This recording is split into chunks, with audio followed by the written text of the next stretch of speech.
শুরুতেই আমাদের দেখানো হয় জোসেন ডাইনাস্টিতে কোরিয়া কেমন ছিল আর এখন কেমন মডার্ন হয়ে গিয়েছে। এবার আমাদের একটা স্কুল দেখানো হয় যেটাকে প্রথমে নোবেল ফ্যামিলির বাচ্চাদের জন্য বানানো হলেও এখন এখানে সবাই পড়তে পারে। যাই হোক, আজ স্প্রিং সেমিস্টারের রেজাল্ট দেওয়া হয়েছে। মিনসিক নামের একটা ছেলে তার রেজাল্ট দেখে বলছিল তাহলে আমাকে টপকে সে আবারও প্রথম হয়ে গেল। এবার আমরা প্রথম হওয়া স্টুডেন্ট দেখতে পাই যেও তার রেজাল্ট চেক করতে আসে আর মিনসিওকে বলে, বা তুমি তো দেখে আবারও সেকেন্ড হয়ে গেলে। মিনসিওকে লিমেজে লাগে, তাই সে এবার হুইচুকে বলে, একে তো এটা নোবেলদের স্কুল, তার উপর তুমি বাহিরের মানুষ, আবার আমাকে কথা শোনাচ্ছ।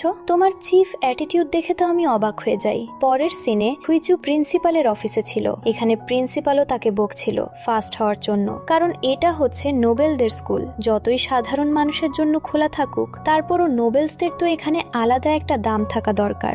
এরপর তাকে খোঁচা দিয়ে না যায় যে বলে, হুইচু জানতো এটা সত্যি, তাই তার মনটা খারাপ হয়ে যায়। এই সমস্ত কিছু অতীতের সিন ছিল। এবার বর্তমানে হুইচু মিটিং এ সবাইকে অনেক বকাবকি করছিল। সে আসলে ক্যাসেল বিউটি নামের এক কোম্পানির সিইও ছিল, আর তাদের হঠাৎ করে সেলস ড্রপ যাওয়ার কারণে সে সবাইকে বকা লাগাচ্ছিল। বড় একটা কোম্পানির সাথে তাদের ডিল সাইন করার কথা ছিল, কিন্তু তাদের সেলসের এমন খারাপ অবস্থা দেখে ওই কোম্পানিও মানা করে দিয়েছে। তখনই সেখানে তার সেক্রেটারি দহি চলে আসে আর ভেজুকে তাড়া দিয়ে বলতে থাকে, জলদি ওঠো, হাতে আর সময় নেই। ভেজু বলে, কিন্তু আমার এখনো কাজ বাকি। দহি তাকে আবারও তাড়া দিচ্ছে দেখে ভেজু রেগে বলে, হ্যাঁ আমি জানি, আমাকে কিং এর বার্থডে পার্টিতে যেতে হবে, যত সব ফর্মালিটি। তখনই তার মাথায় একটা বুদ্ধি আসে আর সে তার এমপ্লয়ীদের বলে, সন্ধ্যায় আমি কিছু একটা করব, তোমরা শুধু আমাকে নিয়ে আর্টিকেলের ওপর আর্টিকেল লিখতেই থাকবে, দেখবো এই সেলস কি করে হাই না হয়। এবার আমরা আমাদের মেন লিড লিয়ানকে দেখতে পাই, যে ছিল রয়্যাল ফ্যামিলির গ্র্যান্ড প্রিন্স। পাশাপাশি তার একটা বিশেষ ক্ষমতা ছিল, যে যখন কিং বা কুইন অনুপস্থিতে থাকবে বা কোনো কারণে তারা কোনো সিদ্ধান্ত দিতে পারবে না, তখন তাদের হয়ে লিওন সিদ্ধান্ত দিয়ে দিতে পারবে। যাই হোক, এবার বাইরের সার্ভেন্টরা তার গোসল শেষ হওয়ার জন্য অপেক্ষা করছিল। তখনই সেখানে তার সেক্রেটারি হিউন চলে আসে আর বাকিদের বলে যে তোমরা যাও, আমি তাকে নিয়ে আসছি। পরে ভিতরে গিয়ে সে লিওনকে জিজ্ঞাসা করে, আপনি কিং এর জন্য কোনো গিফট কি চুজ করেছেন? তবে লিওন তার দিকে রাইফেল তাক করে বলে, আরে আমি তো ভুলেই গিয়েছি, তাছাড়াও শিকার থেকে আসার পর আমি এখন অনেকটাই ক্লান্ত, এখন আমি কোনো অনুষ্ঠান নিয়ে কিছু শুনতে চাই না। এবার আমরা সন্ধ্যার সিন দেখি, যেখানে রয়্যাল ফ্যামিলিজ এবং অন্যান্য বড় বড় ফ্যামিলির সদস্যরা কিং এর বার্থডে পার্টি অ্যাটেন্ড করার জন্য চলে এসেছে। এখানে অনেক মিডিয়া ছিল যারা তাদের ছবি তুলছিল। কিছুক্ষণ পর সেখানে হুইচু চলে আসে। তাকে রেড ড্রেসে দেখে তো সবাই তার ছবি তুলতে থাকে আর সেও একের পর এক পোস্ট দিতে থাকে। একটা রিপোর্টার বলে, হুইচু কি আসলে রেড ড্রেস পরে এখানে এসেছে? আরেকটা রিপোর্টার বলে, তাই তো দেখছি, তবে যাই হোক তাকে অনেক বেশি সুন্দর লাগছে। এদিকে হুইচুর টিম সে ওই পার্টিতে কোন ব্যাগ, কোন ইয়াররিং, কোন জুতা, কোন ড্রেস কি পরে গিয়েছে সমস্ত কিছু নিয়ে আর্টিকেল লিখতে থাকে আর সেগুলো ধুমধামে সোল্ড আউট হয়ে যেতে থাকে। পরের সিনে হুইচিও যখন পার্টিতে ছিল, তার পিছনে 3টা মেয়ে তার নামে খারাপ খারাপ কথা বলছিল। যে একটা মেয়ে বলে, হতো না জায়েজ, 10 বছর পর্যন্ত কেউ জানতোই না যে ওর জন্মও হয়েছে। এসব শুনে অনেক রাগ হয়, তাই সে তার হাতের ওয়াইন গ্লাসটা ভেঙে সেটা তাদের দিকে দেখিয়ে স্মাইল করতে থাকে। তারা তো ভয়ে ওখান থেকে পালিয়ে যায়। তখনই সেখানে তার ভাই তাইজু চলে আসে আর তাকে ক্যাসেল বিউটির সেলস ড্রপ নিয়ে কথা শোনাতে থাকে আর বলে, তোমার থেকে তো আমিই ভালো, আমার কোম্পানি সব সময় টপে থাকে। খুবই ভালোবাসার সাথে তার ভাইয়েরটাই ঠিক করে দেয় আর বলে, আমার ক্যাসেল বিউটি তো কখনই তোমাকে টপে চলে গিয়েছে। তখনই কিছু মেরিজরা সমস্ত গেস্টদেরকে ভিতরে গিয়ে ডিনারে বসতে বলে। পরের সিনে আমরা কিং লিওনকে দেখতে পাই, যে আসলে একটা বাচ্চা ছিল। পাশেই তার মা কুইন মাদার আইরান বসেছিল।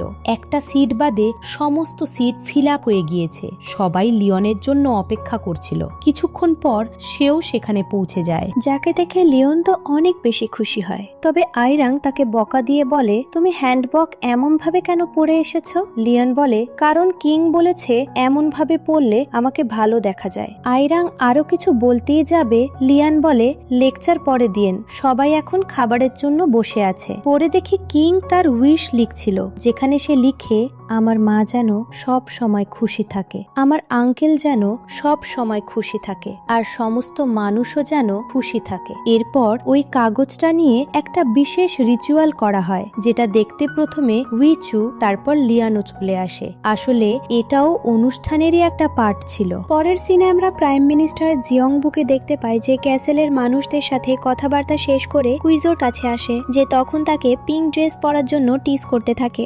আসলে তারা একে অপরকে আগে থেকেই চিনত। জিয়ংবু বলে, এসব বাদ দাও, তোমার ভাই তাইজুকেও তো পার্টিতে দেখলাম, তুমিও এসেছো। উইজু বলে, হ্যাঁ আমিও এসেছি, তবে কেউই জানে না যে তাইজু আমার ভাই, কারণ আমি তো নাজায়েজ। তখন জিয়ংবু বলে, তুমি রেড ড্রেস পরে কেন এসেছো? কুইজু বলে, কেন, এটা তোমার ভালো লাগেনি? জিঙ্গু বলে, না না, সে ব্যাপার না, তোমাকে ভালোই লাগছে, তবে তুমি জানো না এই প্যালেসের রেড ড্রেস পরে আসা বারণ। কুইজু বলে, আরে বাদ দাও তো। তখনই জিয়ংগুর কাছে লিয়ানের সেক্রেটারি হিয়ন এসে বলে যে লিয়ান তার সাথে দেখা করতে চায়। পরে সিনে জিয়ং লিয়ানের কাছে চলে আসে, যে তাকে বলে, ডিনারের সময় তোমাকে তো অনেক বেশি সুন্দর লাগছিল, অনেক মেয়েরাই তোমার দিকে তাকিয়েছিল। জিয়ং বলে, আরে তেমন কিছু না। লিয়ং বলে, হ্যাঁ তেমন কিছুই, তবে তোমার থেকে আমাকে আরো বেশি সুন্দর লাগছিল, আর পার্টির অর্ধেকের বেশি মেয়েরাই আমার দিকে তাকিয়েছিল, মনে হয় খুব শীঘ্রই আমাকে বিয়ে করে নিতে হবে। জিয়ংগু বলে, তুমি কি সত্যি বিয়ে করবে? লিওন বলে, হ্যাঁ, বিয়ের পরে এই প্যালেস ছেড়ে আমাকে চলে যেতে হবে, তখন আমার সমস্ত দায়িত্ব তোমার কাঁধে গিয়ে পড়বে। কিং এখনো অনেক ছোট, তাই সমস্ত কিছু তোমাকেই সামলাতে হবে। জিয়ংগু বলে, ক্ষমা করবে, কিন্তু আমার মনে হয় না আমি এত কিছু হ্যান্ডেল করতে পারবো। লিয়ং বলে, তাহলে আর কি, নিজের বুদ্ধি খাটাও আর আমার বিয়ে আটকানোর প্ল্যান করো, এই বলে চলে যায়। জিয়ংগু বিরক্ত হয়ে বলে, আগে বললেই তো পারতো যে বিয়ে করতে চায় না, সবসময় কথা ঘোরাতেই থাকে খালি। এদিকে হুইজু নেটওয়ার্কের খোঁজে ঘোরাঘুরি করছিল, তখনই লিয়ান তাকে দেখে ফেলে আর বলে, তুমি কে? হুইজু বলে, ক্ষমা করবেন, আমি ভুল করে এখানে চলে এসেছি। লিয়ান বলে, আমি জিজ্ঞাসা করেছি তুমি কে, তোমার নাম কি? হুইজু বলে, আমি হুইজু, আর আমি রয়্যাল ফ্যামিলির কেউ না। লিয়ান বলে, রয়্যাল ফ্যামিলি মেম্বাররা ছাড়া আর কেউ তো এদিকে আসতে পারে না। যাক, আমি 3 পর্যন্ত গুনবো, এর মাঝে তোমাকে চলে যেতে হবে, তাহলে আমি তোমার এই ভুল ক্ষমা করে দিব, কারণ যতই হোক তুমি আমার জুনিয়র। এই বলে সে কাউন্ট করতে থাকে। তার 3 গুনার মাথায় ব্যালেসে বিস্ফোরণ হয়। লিয়ান হুইজুকে বলে, তুমি এখানেই থেকো। এরপর সে আগুন দেখতে চলে যায়, তবে এখানে এসে তো তার মনটা অনেক বেশি খারাপ হয়ে যায়, কারণ আজ থেকে বহু বছর আগে এভাবেই এমন এক আগুনে তার ভাই মারা গিয়েছিল। তখনই সেখানে আয়রান এসে তাকে একটা থাপ্পড় মারে। আসলে সে মনে করেছিল তার ছেলে ভিতরেই আছে, আর লিয়ান তাকে সরানোর জন্যই আগুন লাগিয়েছে। তবে তখনই সেখানে কিংকে দেখে তো আয়রান অবাক হয়ে যায়, এরপর ছুটে তার কাছে যায়। পিছন থেকে হুইজু সমস্ত কিছুই দেখে ফেলে, যে কি করে আয়রান লিয়ানকে থাপ্পড় মেরেছিল। এদিকে জিয়ংগো তার লোকেদের বলছিল, আজকের আগুনটা অবিকল বহু বছর আগে সেই আগুনের মতোই, এটা নিয়ে ভালো করে খোঁজ খবর নিও। এদিকেই হইচু দহির কাছে আসে। দহি জিজ্ঞাসা করে, তুমি এখানে যে ডিনার কি শেষ? হইচু বলে, হ্যাঁ, আর ভিতরে তো বড় একটা আগুনও লেগেছিল। দহি বলে, গ্র্যান্ড প্রিন্স কি ঠিক আছে? হইচু বলে, গ্র্যান্ড প্রিন্সের ফ্যান মনে হচ্ছে, আমি ইনজুর্ড কিনা জিজ্ঞাসা করবে না? পরের সিনে গাড়িতে বসে দহি জিজ্ঞাসা করে, তুমি গ্র্যান্ড প্রিন্সকে এত হেট কেন করো? হুইজু বলে, কারণ সে এটারই যোগ্য। এবার আমরা একটা ফ্ল্যাশব্যাক দেখতে পাই, যেখানে হুইজু লুকিয়ে লুকিয়ে আর্চারি প্র্যাকটিস করতে আসে। তখনই তাকে লিওন ধরে ফেলে, আর তাকে তার নাম জিজ্ঞাসা করেই, আর তুমি কোন ক্লাসে পড়ো? হুইজু বলে, 9th গ্রেডে। লিয়ান বলে, তাহলে তুমি অনুমতি ছাড়া এখানে কি করে এসেছো? জানো না 10th গ্রেডের নিচে কেউ এখানে আসতে গেলে অনুমতি লাগে? হইচু বলে, তুমিও তো এখানে আছো। লিয়ান বলে, কিন্তু আমার কাছে তো অনুমতি আছে। হইজু অবাক হয়ে বলে, তুমি অনুমতি কি করে পেলে? যাই হোক, এর পরেই বলে দেখো, কাল আমার ম্যাচ আছে, যার জন্য আজ আমাকে এই তীরন্দাজে প্র্যাকটিস করতেই হতো। এরপর তাকে চাবি দেখিয়ে বলে যে এটার মাধ্যমে আমি এখানে এসেছি। আর জানো, এটা আমি 9 গ্রেডের মিনসিকের কাছ থেকে চুরি করেছি। এবার বলে সে 9 গ্রেডের হয়েও তার কাছে এটা কি করে আসলো। দেখো, তুমি রুলস বলো, আর যাই করো আমি কিছুই পরোয়া করি না। আমার শত্রু যদি ভুল পথে গিয়ে ম্যাচ জেতার চেষ্টা করে তাহলে আমিও তেমনটাই করব। এই বলে চলে যায়। বর্তমানে আইরাং লিয়ানের কাছে আসে আর গত রাতে তাকে না বুঝে থাপ্পড় মেরে দেওয়ার জন্য ক্ষমা চায়। লিয়ান বলে কোনো ব্যাপার না। আইরাং আরো বলে গত রাতের আগুনে কিং মরতে মরতে বেজেছে, কিন্তু তারপরও সবাই তোমাকে নিয়ে চিন্তিত ছিল। লিয়ান বলে এতে আমার কি দোষ?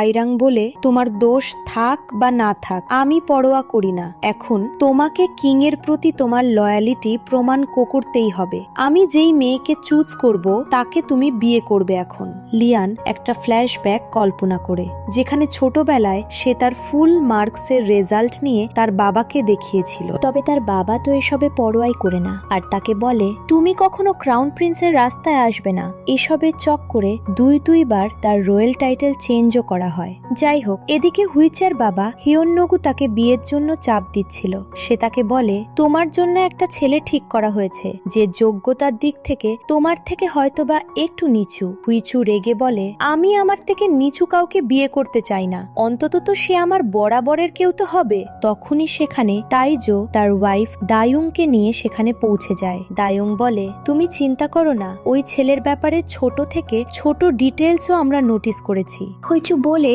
আচ্ছা তাই নাকি? তাহলে আমার ভাইকে বিয়ে করার সময় তুমি ডিটেলস ইগনোর কেন করেছিলে? এমন একটা লুজারকে কি করে বিয়ে করলে? তাইজো তার বোনের ওপর রেগে যায়। সন্ধেবেলা লিয়ান তার সেক্রেটারিকে বলছিল আমাকে জলদি বিয়ে করতে হবে, কারণ কুইন এমনটা চায়। পরদিন হৈজু ওই বিয়ের ব্যাপারটা নিয়ে অনেকটা রেগেছিল, তাই সে তার এমপ্লয়ীদের সাথে শুধু রাগারাগি করতে থাকে, যে সমস্ত কিছু দহিও নোটিশ করে। পরে মিটিং শেষে সে হুইজুকে বলে তোমার পার্সোনাল ম্যাটারের রাগ তাদের ওপর শুধু ঝাড়লে? হুইজু বলে তুমি এমনটা কিভাবে বলতে পারলে? আমি হুইজু, আমি কখনো এত আনপ্রফেশনাল হতে পারি? দহি বলে হ্যাঁ বুঝতে পেরেছি। এদিকে লিওন বাহিরে যাচ্ছিল, তখনই তার সাং নামের একজনের সাথে দেখা হয়, যে তাকে বলে তুমি কোথায় যাচ্ছ?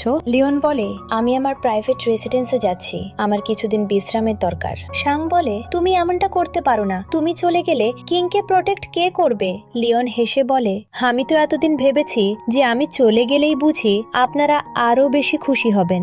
পরে সাং আইরং এর সাথে দেখা করে আর বলে তোমার লিওনকে থাপ্পড় মারা একদমই ঠিক হয়নি, সে গ্র্যান্ড প্রিন্স, তার হাতে পাওয়ার আছে। আইরং বলে আমি জানি, আর আমার ভয় তো ওটা নিয়েই। এদিকে হুইজু বিয়ের জন্য ছেলেদের লিস্ট দেখছিল, যেটা তাকে তার বাবা পাঠিয়েছিল। তবে এখানে তার তো একটাও পছন্দ হয় না। সে দহিকে কল করে বলে এখানে তো সবাই বিজনেসম্যান, রয়্যাল ফ্যামিলির বা পলিটিক্যাল ফ্যামিলির কেউ কি নেই? তখনই তার মাথায় একটা আইডিয়া আসে। এদিকে লিওন তার বাড়িতে বসে টাইম পাস করছিল, তখনই তার সেক্রেটারি এসে বলে আমি তো আগেই বলেছিলাম হানবকটা ওভাবে না পড়ে যেতে। এখন দেখো সবাই আশপাশে তোমাকে নিয়ে কিসব কথা বলছে। আমরা দেখি সমস্ত নিউজ জুড়ে লিওনের ড্রেস নিয়ে চর্চা চলছিল, যেটা হুইচার এমপ্লয়িরাও দেখছিল। লিওন বলে আমি ঠিক জানতাম আমার ড্রেসটাই ভাইরাল হবে আর সবাই আগুনের কথা ভুলে যাবে।